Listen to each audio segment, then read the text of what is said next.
नमस्कार साथियों, आज के इस वीडियो में आप सभी को करवाने वाला हूं मैं रेलवे ग्रुप डी 2025 के लिए इंपॉर्टेंट क्वेश्चन।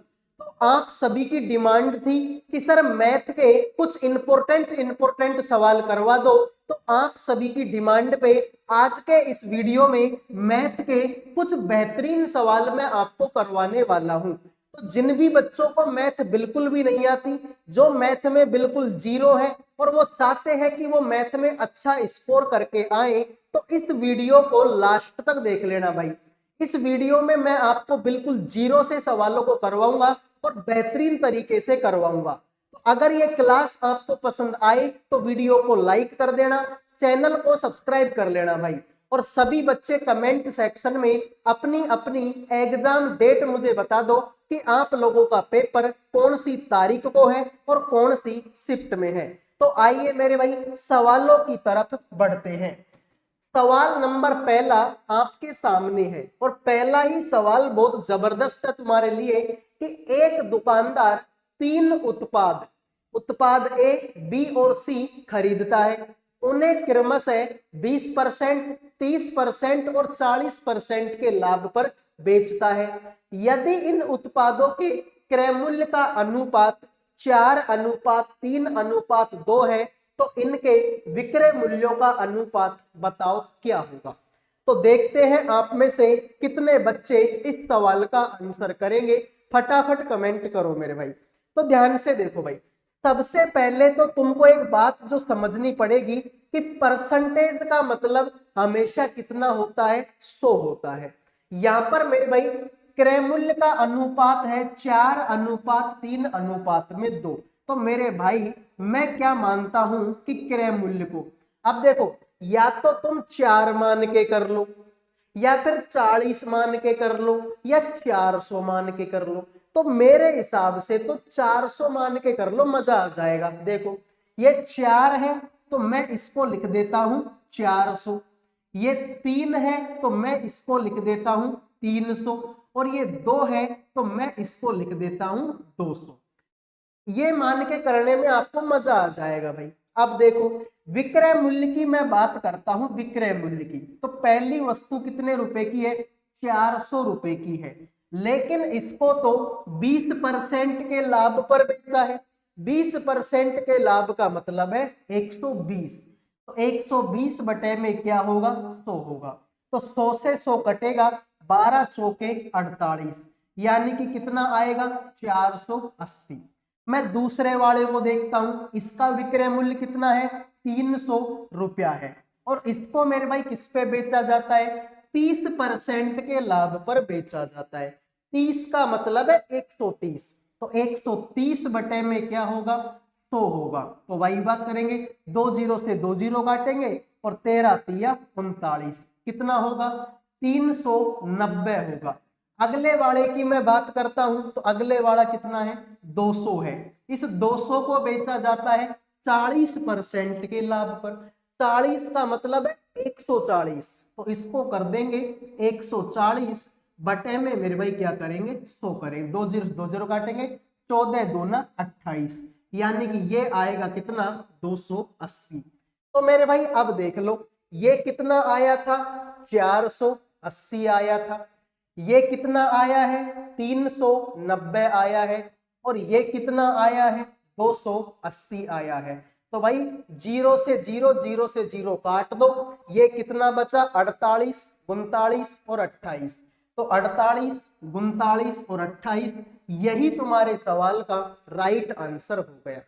अगर मेरे भाई तुम लोगों को थोड़ी सी भी मैथ आती है तो आप इस सवाल को बिना पेन उठाए भी कर सकते थे भाई। एक 20% का लाभ हुआ है, 20% के लाभ का मतलब 100 रुपए की चीज 120 में बिकी होगी।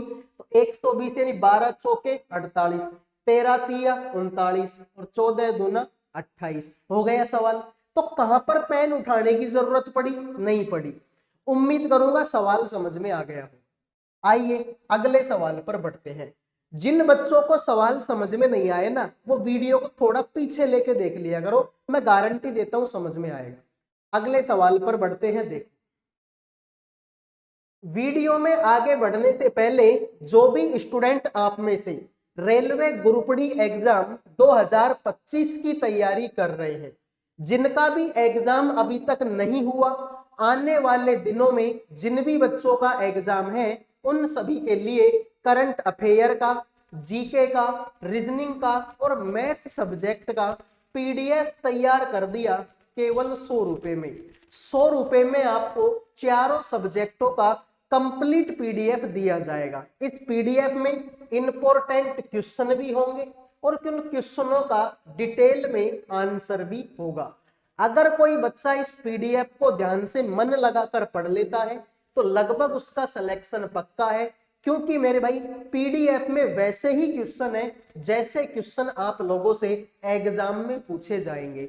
तो भाई इंपॉर्टेंट क्वेश्चनों का ये पीडीएफ केवल और केवल 100 रुपए में आपको दिया जाएगा।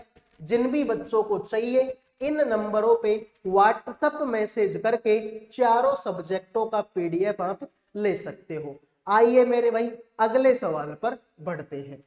अगला सवाल देखिए आपके सामने है, देखिए 21 क्रमागत प्राकृत संख्याओं का औसत 53 है। इन 21 संख्याओं में सबसे छोटी संख्या का मान कितना होगा?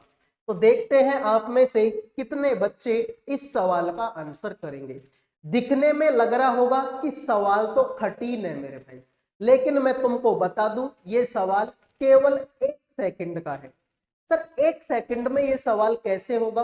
तो जिन बच्चों के फैक्ट याद है वो बच्चे तो 1 सेकंड में ही इस सवाल को करेंगे। सर वो फैक्ट कौन सा है हमें भी बता दो। तो मेरे भाई ध्यान से देखो, जब भी क्रमागत संख्याओं की बात होती है ना, तो ये जो औसत होता है, ये जो औसत है वो हमेशा बीच की संख्या होती है। जैसे मैं तुमसे बोलूं कि 5 क्रमागत संख्याओं का औसत मेरे भाई कितना है? सर 6 है। मैं बोल दूं कि 5 क्रमागत संख्याओं का औसत कितना है? 6 है। तो ये 6 क्या होगी? बीच की संख्या होगी। तो 2 संख्या इधर को और 2 संख्या इधर को, हो गई 5 संख्या। 1 2 3 4 5 हो गई 5 संख्या। तो इसी तरीके से मेरे भाई 21 क्रमागत संख्याओं का औसत कितना है? 53। तो 53 मेरे भाई क्या है? बीचों बीच की संख्या है। तो 10 संख्या तो इधर को होंगी और 10 संख्या इधर को होंगी। भाई 10 और 10 20 और 1 हो गई कौन सी? 21वीं। तो तुमसे बोला है सबसे छोटी संख्या, सबसे छोटा मतलब इधर को आना पड़ेगा। तो 53 में से 10 घटाओगे 43 आंसर आएगा, बात खत्म।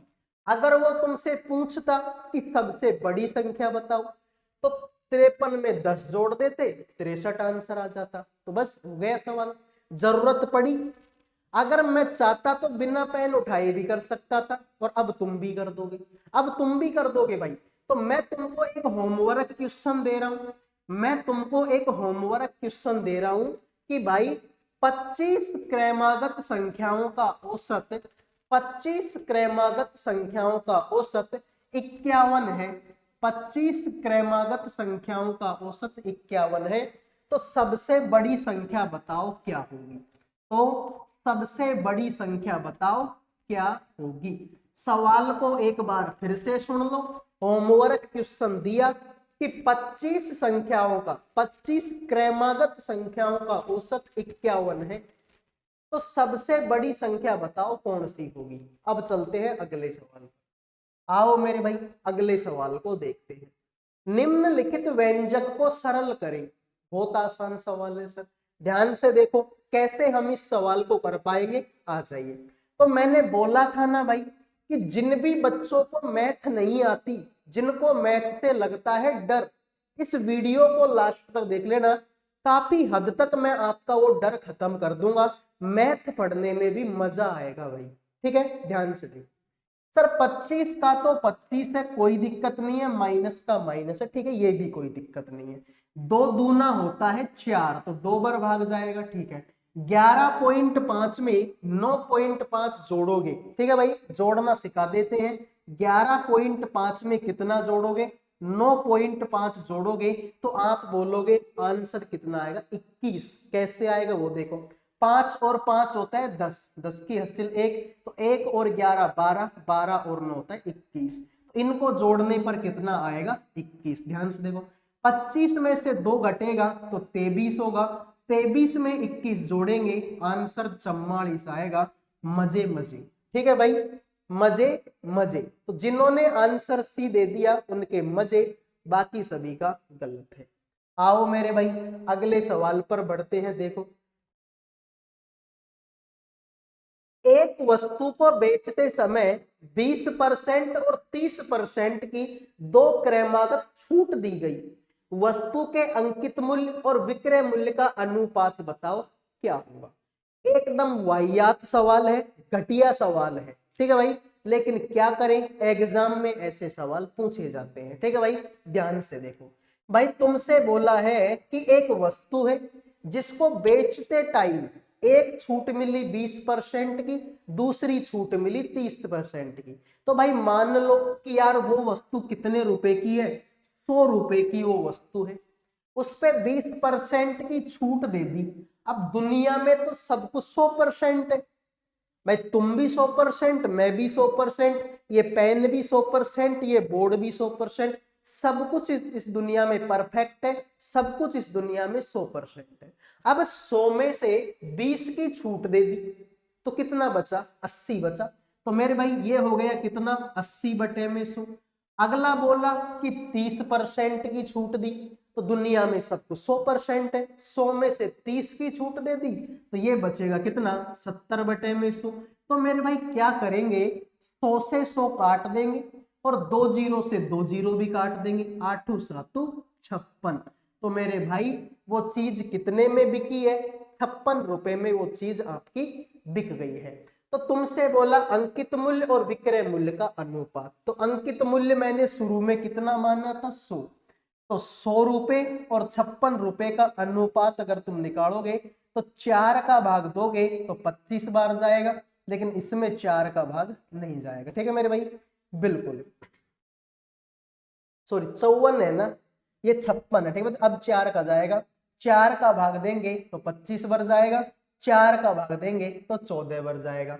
25 और 14 यही तुम्हारे सवाल का राइट आंसर है। उम्मीद करूंगा भाई ये सवाल भी आपके समझ में आ गया होगा। अब बढ़ते हैं अगले सवाल पर। अगला सवाल देखो भाई, P एक कार्य का 1/2 भाग 10 दिनों में पूरा कर सकता है, क्यों उसी कार्य का 1/5 भाग 4 दिनों में पूरा कर सकता है, दोनों एक साथ मिलकर वही कार्य कितने दिन में पूरा करेंगे। जो बच्चे बिना पेन उठाए इस सवाल का आंसर कर सकते हैं एक बार हाथ ऊपर करो भाई, ठीक है। जो बच्चे बिना पेन उठाए इस सवाल का आंसर कर सकते हैं एक बार हाथ उठा दो मेरे भाई, ठीक है। तो भाई देखिए सर, 1/2 काम को करता है 10 दिन में, ये पी की हालत है सर। पी जो है 1/2 काम को करता है कितने दिन में, 10 काम में। तो पूरा काम कितने दिन में करेगा, 10 दूना 20, 20 दिन में करके पटक देगा सर। यही हालत अगर मैं क्यू की निकालूंगा तो क्यू सर 1/5 काम को कितने दिन में करता है, 1/5 काम को 4 दिन में करता है, तो 4 पंजो 20, ये भी कितने दिन में करेगा, 20 दिन में करेगा। तो मेरे भाई दोनों का एलसीएम कितना आएगा, 20 आएगा, 20 एकम 20 और 20 एकम 20। तो दोनों मिलकर कितने दिन में, पी और क्यू दोनों मिलकर कितने दिन में करेंगे, एक काम ये करता है एक काम ये कर, दोनों मिलकर 2 काम करेंगे, तो टोटल काम तो 20 है, तो 20 में 2 का भाग देंगे तो आंसर आएगा मेरे भाई कितना, 10। यही तुम्हारे सवाल का राइट आंसर है। उम्मीद करूंगा मेरे भाई सी आंसर आपका राइट हो। जिन्होंने सी आंसर दे दिया उनके मजे हो गए, बाकी सभी का गलत है। तो प्लीज मेरे भाई आप सभी से रिक्वेस्ट है, लाइक और सब्सक्राइब कर दो। लाइक सब्सक्राइब करना बिल्कुल फ्री होता है। देखिए अगला सवाल, यदि किसी शंकु की ऊंचाई और आधार की त्रिज्या दोनों को दुगना कर दिया जाए तो शंकु का आयतन उसके पिछले आयतन का खालिस्तान हो जाता है। करो मेरे भाई अब इस सवाल को, मजा तब आएगा जब आप इस सवाल को करके मुझे बताओगे। सवाल बिल्कुल सिंपल है भाई, देखो मान लेता हूं मैं कि शंकु की ऊंचाई, तो मैं क्या करता हूं मेरे भाई, जो शंकु की ऊंचाई है उसको भी एक मान लेता हूं। अरे सवाल में कुछ बोला थोड़ी है कि 1 है, 2 है, 10 है, 50 है, 100 है, क्या फर्क पड़ता है, मैं 1 मानूं चाहे 100 मानूं, उससे कोई फर्क नहीं पड़ता, मेरे माइंड का खेल है। तो मैं ऊंचाई को कितना मान लेता हूं, 1 मान लेता हूं, और त्रिज्या को भी क्या मान लेता हूं, 1 मान लेता हूं। सर शंकु का आयतन क्या होता है, तो मेरे भाई शंकु का आयतन, शंकु का आयतन क्या होता है, शंकु का आयतन होता है 1/3 पाई आर स्क्वायर एच। तो 1/3 का 1/3 पाई की जगह पर पाई। त्रिज्या मैंने कितनी मानी, 1, ऊंचाई भी मैंने मानी 1, तो 1 का स्क्वायर करो, त्रिज्या का स्क्वायर और ऊंचाई को भी मैंने 1 माना है, तो 1 का स्क्वायर 1 ही होगा। तो ये क्या बचा मेरे भाई, सर ये बचा 1/3 गुणा में पाई। तो ये क्या बचा है, 1 भाई 1 को किससे से भी गुणा करो आंसर वही आता है। तो ये बचा है 1/3 गुणा में पाई, या फिर इसको मैं ये भी लिख सकता हूँ भाई, ठीक है, मैं इसको ये भी लिख सकता हूँ पाई बटे में 3, ठीक है। ये बात यहां तक क्लियर है। अगली कंडीशन उसने क्या बोली कि मैं त्रिज्या को भी दुगना कर दूं और ऊंचाई को भी दुगना कर दूं, ठीक है भाई, उसने यही बोला है, तो ध्यान से देखो। सर अब की बार क्या होगा, 1/3 गुणा में पाई आर का स्क्वायर, तो त्रिज्या को अब की बार में कर दो दुगुना, तो इसको 2 से गुणा करोगे 2 आएगा, तो 2 का मेरे भाई क्या होगा, सर 2 का स्क्वायर होगा। ऊंचाई को भी दुगुना कर दो, इसको दुगुना करेंगे तो 2 आएगा, ऊंचाई को भी क्या करेंगे, दुगुना करेंगे, तो मेरे भाई ये क्या होगा 1/3 पाई होगा गुणा में 2 का स्क्वायर 4, और 4 दूनी होगा मेरे भाई 8। तो ध्यान से देखो भाई, सर पाई बटा 3 तो इसमें भी है, पाई बटा 3 तो इसमें भी है, लेकिन एक्स्ट्रा क्या है, 8 गुणा एक्स्ट्रा है। इसका मतलब यही तुम्हारे सवाल का क्या होगा, राइट आंसर होगा। अरे उसने यही तो बोला था कि शंकु की ऊंचाई और आधार की त्रिज्या को दुगुना करो, तो मैंने पहली कंडीशन मानी कि ऊंचाई भी 1 है और त्रिज्या भी 1 है, तो फॉर्मूला होता है 1/3 पाई आर स्क्वायर एच।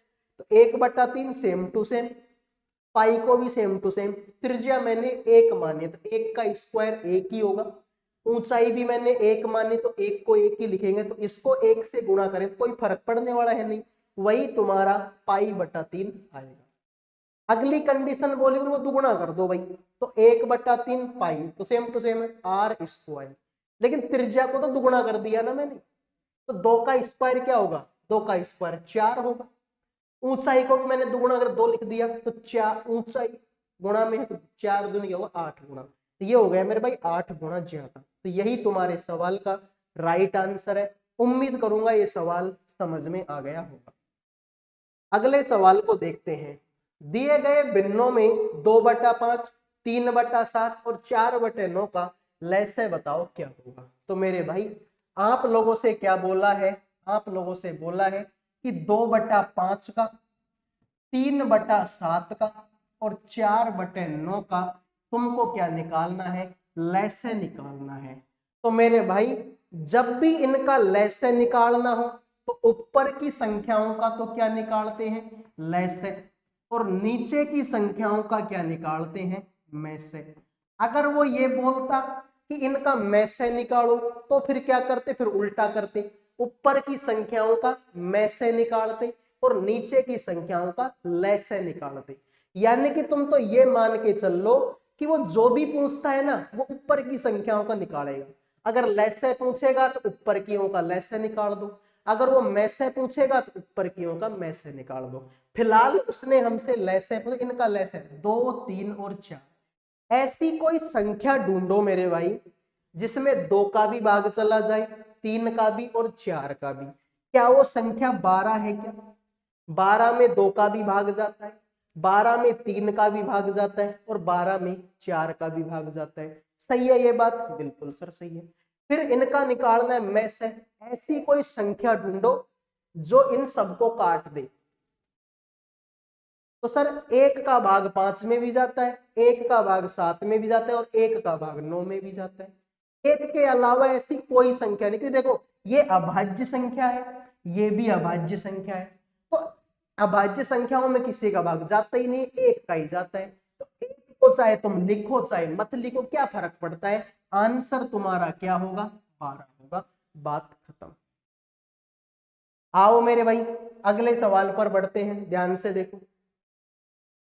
तुमसे बोला है 140/9 मीटर पर सेकंड की चाल से गतिमान एक ट्रेन 27 सेकंड में एक खंबे को पार करती है, ट्रेन की लंबाई ज्ञात करो। तो मेरे भाई ट्रेन की लंबाई तुमको क्या करनी है, ज्ञात करनी है। सर दूरी का फॉर्मूला देखो, एक चीज तुम याद रखो कि जब भी कोई ट्रेन किसी खंबे को पार करती है, भाई खंबा कितना सा होता है, इतना सा होता है, तो ट्रेन के लिए कोई दूरी है क्या, तो वो इसको नगण्य मान लेता है। तो चाहे वो किसी खंबे को पार करे, चाहे किसी पेड़ को पार करे, चाहे किसी आदमी को पार करे, भाई आदमी भी इतना सही होता है, पेड़ भी इतना सही होता है और खंबा भी इतना सही होता है। तो जब भी आदमी पेड़ खंबा किसी को भी वो पार करती है, तो ऐसे मानते वो खुद की लंबाई को ही पार कर रही है। भाई मैं तुमसे बोले एक ट्रेन इस पेन को पार कर गई, तो पेन बेचारा कितना सा है, ट्रेन के आगे इसकी कोई औकात है क्या, नहीं है भाई।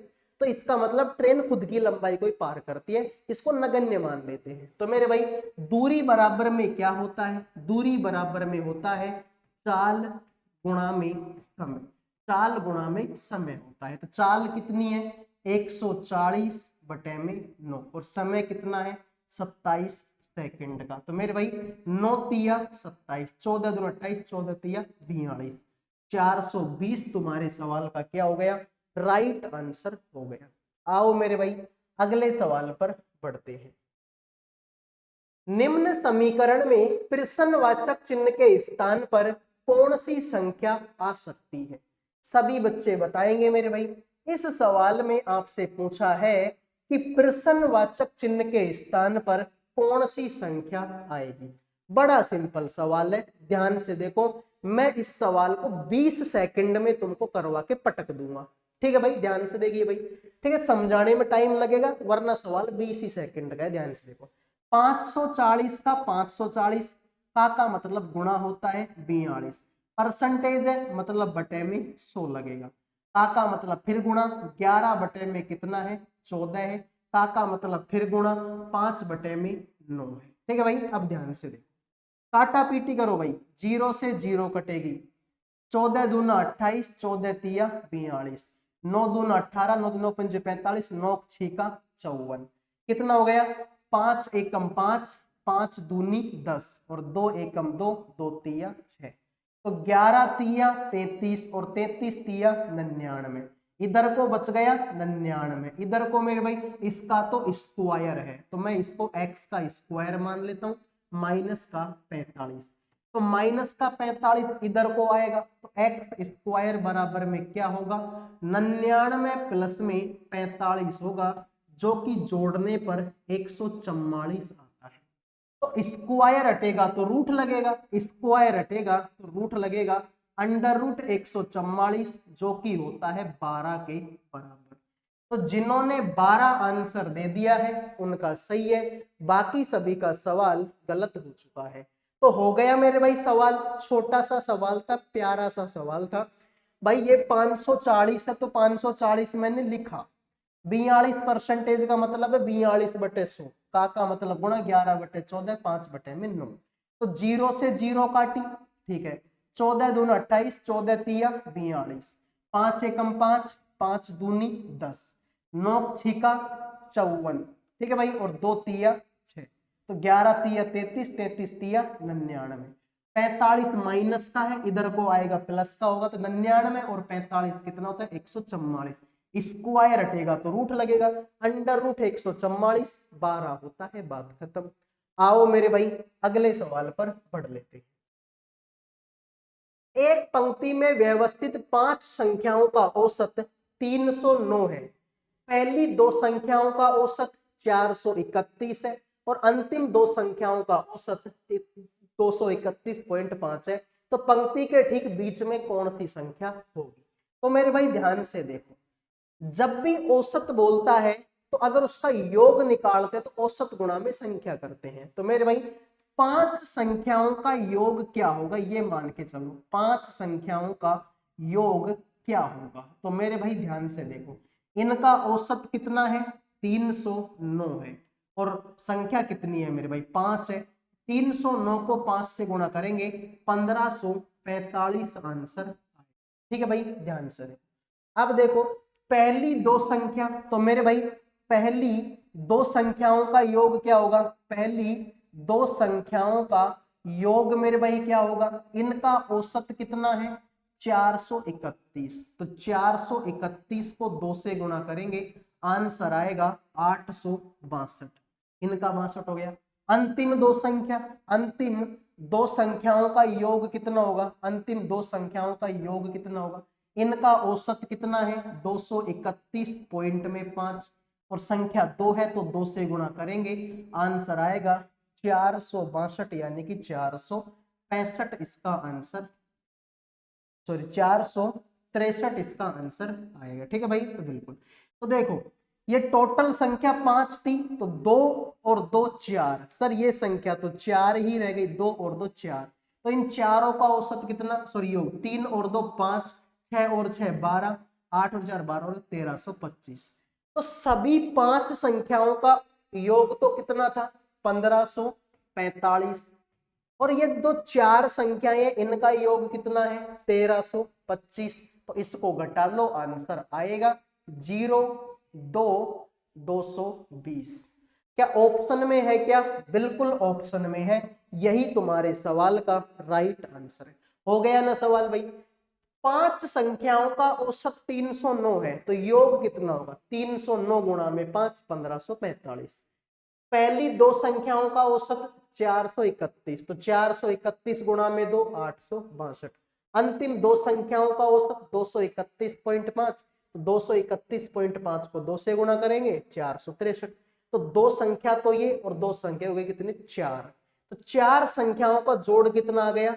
1300। भाई इन दोनों जोड़ कितना आ गया? 1325। तो पांचों का है 1545 और चारों का है 1325।